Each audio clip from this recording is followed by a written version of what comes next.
Hello everyone, welcome to SwitchUp. My name is Glenn and today I have a video for you on gaming on a budget. Now in this video I'm going to set myself a £100 limit and see if I can buy 10 games on the Nintendo eShop for that price. I'm going to try and get as close to the £100 as possible, obviously I can't go over it, and just a couple of other little rules. First of all, I'm not going to pick any games that are on sale. I want this video to be as timeless as it is possible to make it. And secondly, I'm not going to pick any games that are free to play. It's just not a model that appeals to me and I think it kind of defeats the point of the challenge. I'm also going to try and pick as many different genres and art styles as I can, because I do have a tendency to lean towards pixel art when I do these things, so I'll see if I can change that a little bit this time. Okay, let's get into it.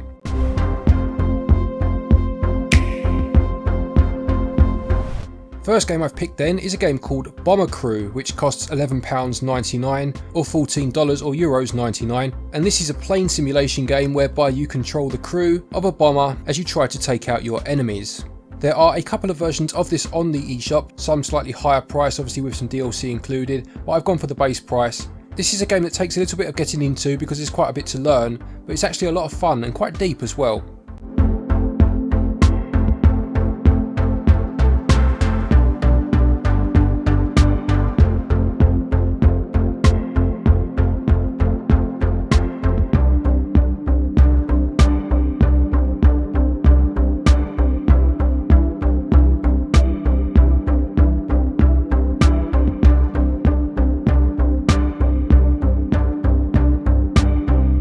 Next up then, and yes, this is a pixel art game, and it's the most expensive one on the list as well, and it's Ninja Savior's Return of the Warriors, coming in at £16.99 or just under $20 or Euros. This is a remaster of a side-scrolling beat-em-up that was in the arcades, I believe, back in the late 80s and was also on the Super Nintendo in the early to mid-90s. Now there are cheaper beat-em-ups available on the Switch, but I've gone big for this one because this is a game that I was anticipating and I was delighted to see it released on the Switch. This does have a physical edition coming very soon, which obviously will be a bit more expensive, but if you are a physical collector, it's just something to bear in mind.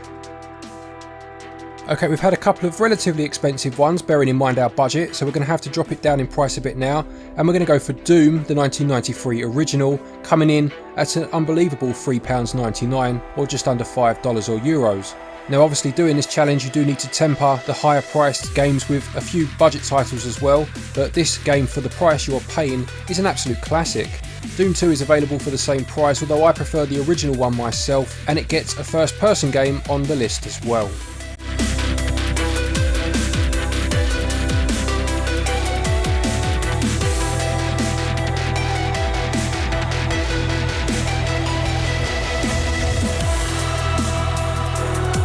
Next up then, at £10.99 or $15 or Euros approximately, we have what you could argue is probably the best pound for pound value for money on the eShop, and that is Hollow Knight. Now the fact that you can get Hollow Knight on this list, and quite comfortably as well I might add, really does say bundles about just how well priced this game is. Now Hollow Knight is of course a Metroidvania with an absolutely delightful art style and a brutal difficulty, and is an absolute steal at its eShop price.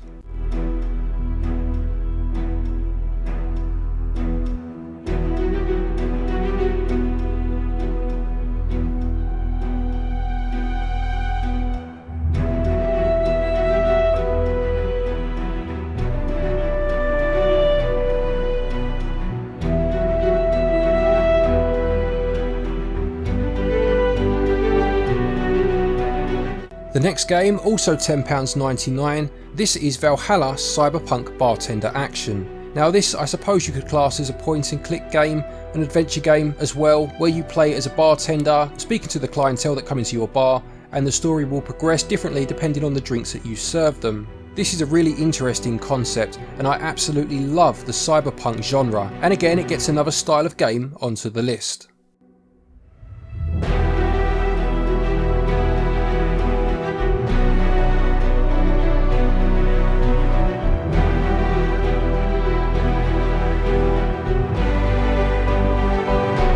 The next game, called Tachyon Projects, comes in at £8.99, again just under €10 or dollars, is a twin stick shooter similar to something like Geometry Wars. Now this one I bought on sale, so I didn't pay this price for it, but I thoroughly enjoyed my time with it. It has that neon, psychedelic art style that so many of these games seem to use, has bullets sprayed all over the place, and it's one of those games where you'll just have one more go, one more level each time you play.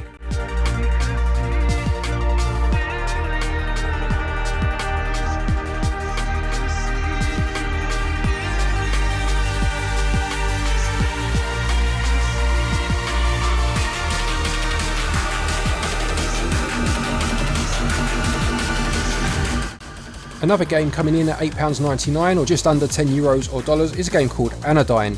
Now this is a top-down adventure game, looks very similar to something like the Game Boy version of The Legend of Zelda or Mystic Quest. It does use pixel art as you can see, but it has a really beautiful art style. It reminds me very much of the Game Boy Color in some respects, especially in regards to the colours used, and it proclaims to be a love letter to 16-bit gaming.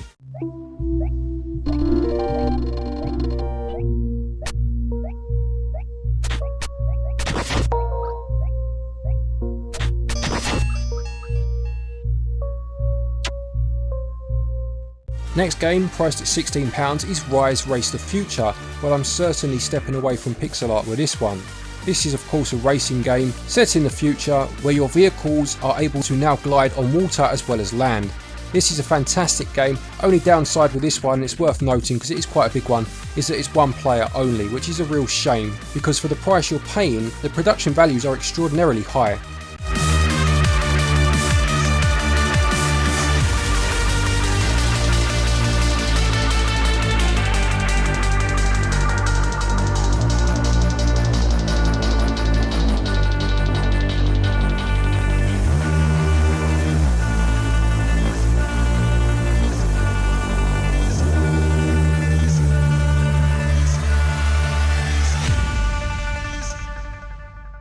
The next game coming in at an extraordinarily generous £4 is a game called Earth Wars. Now this is a 2D hack and slash game set in the very near future of 2020 where the Earth has become a nest for all sorts of deadly creatures and you are part of a team that needs to get out there and take care of them. The art style is quite interesting. It has that marionette style about it where the characters look like puppets as they're walking, but it certainly doesn't look like a £4 game. There are a couple of difficulty spikes in this one I found as I played it, but it is enjoyable and for that price you can't really go wrong.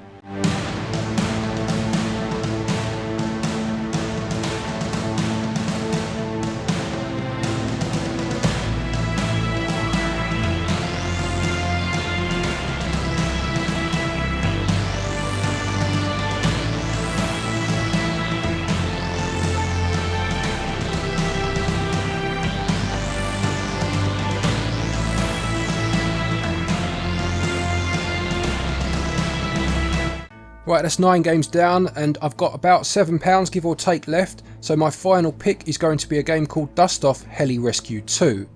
Now this was a game I think was originally on mobile and I know that will put some people off, but to be fair this is a decent game. It comes in at £6.99, so just under our budget, and it plays very much like something like Choplifter that I used to play on the Commodore 64. The graphics use that voxel style of art, which I'm not a big fan of I must admit, but in terms of gameplay this is a lot of fun. There are medals to go for on each stage to add some replayability, and it's just something a little bit different on the eShop.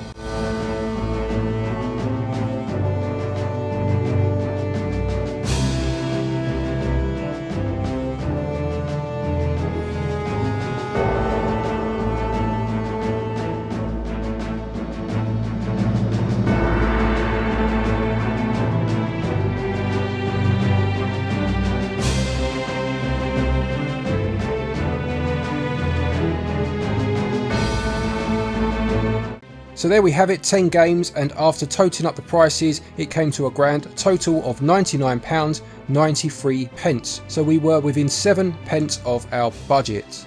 Anyway, thank you for watching this video. I hope you enjoyed it, something a little bit different. Please do let me know if you have picked up in the past any of these games or are planning to pick any of them up in the future, or which games would you recommend for gaming on a budget. This is a series I'd like to get out every so often because I think it's good to point out what's available on the eShop and for what price, but maybe with a theme of some description every time just to keep it fresh. If you have any ideas for themes, please do let us know down below. Anyway, a quick thank you to our patrons as always for your continued support, and to each and every one of you for watching our videos. Take care, and until next time, happy gaming.